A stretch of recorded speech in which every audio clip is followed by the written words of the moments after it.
up, man? What is up? How you doing? Nice to meet you in person. Nice to meet you too. How's everything going, man? Good.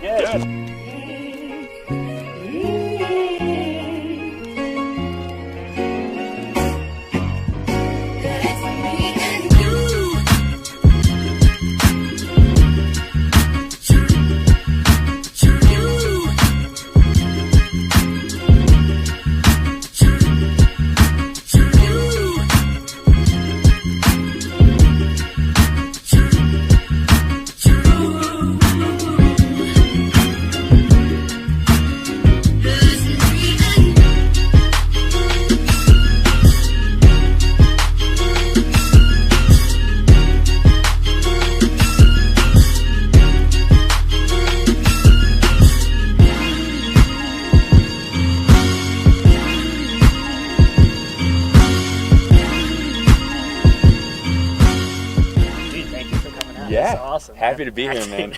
I can't believe I'm meeting you because like I found you. I remember reading the article and being like, "There's another crazy person who wants to run across the country." I kept reading all your stuff, and I was like, "Dude, I'm gonna run with him." And then obviously you went to Georgia, route, but yeah, dude. Now I'm giving it a go. We're like 10. This is day 10. We've done like 210 miles or something like that. Nice. But I've been kind of reduced to a walk the past few days.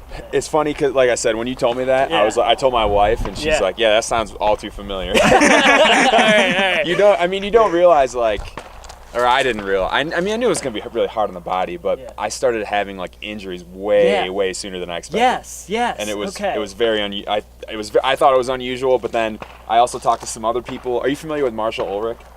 No. He's an ultrarunner. He's I mean, the name sounds. He's in his older 60s now. He's been a big ultrarunner for many years, but he ran across the U.S. in 2008. Okay. Him and Charlie, I forget his last name right now, both did it together, and they made a documentary about it. Oh, cool.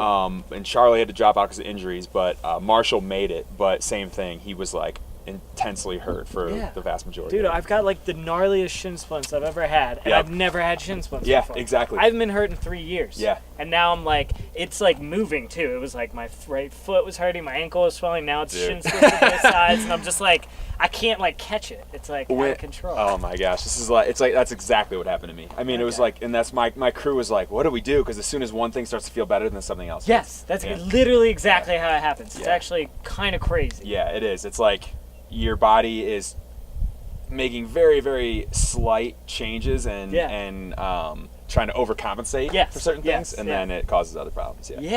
You'll work through it though. It's gonna. I mean, for me, there was a lot of ups and downs. Sometimes I had to walk for extended periods of time, wasn't feeling good at all, and then other times I'd wake up and be like, oh, I actually feel pretty good today. Thing is, it sounds like it's exactly the same for you as it was for me. The downs were different and at different times than I expected. You know, like I was having pretty bad pain like 2 or 3 days in, and I was like, this is crazy. I run 100-mile races and don't feel anything. Same. Yeah. That was exactly it. And that's what freaked me out was like, I think I had gone like 90 miles in. We're like about at Sacramento, and I was like, I'm like hurting. Like, I was like, these are pains. This isn't like sore and stuff like that. Me for a loop. These first 2 weeks, I was just like, I am in much more pain than I've been in 3 years doing like Ironmans and ultramarathons. I was like, maybe I just like can't do it. And I was like, you're gonna do it anyways. Doesn't matter. Yeah. All too familiar, man. Yeah. It's nuts. All too familiar. When I tell my wife that, she's gonna be like, wow, that's gonna give her like PTSD. Yeah. Seriously.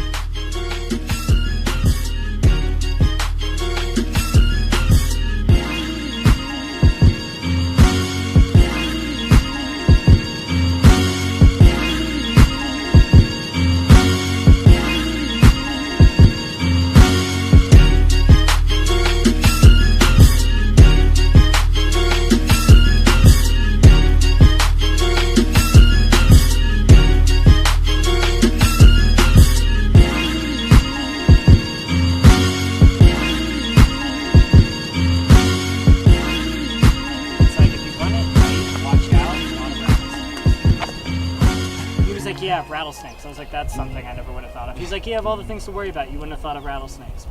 Lots of rattlesnakes. I might just not run in.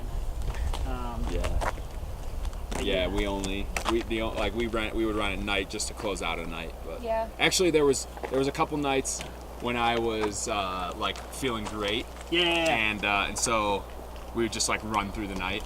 So my best day, which is like what Pete did every day, was 76 miles. Wow. I did that one day, but it was because I was feeling good and I was like, let's just keep going. So we went through the night for 24-hour period, and then like in the morning I slept for a couple hours. Kind of wanted to like run out and like either Utah or something like that and see the stars. That would be pretty great. Like, we had some when we were in the desert, and there was no light pollution or pollution anywhere. It was like there was a couple times in like Arizona, New Mexico, where at night the stars were stupid awesome. Right.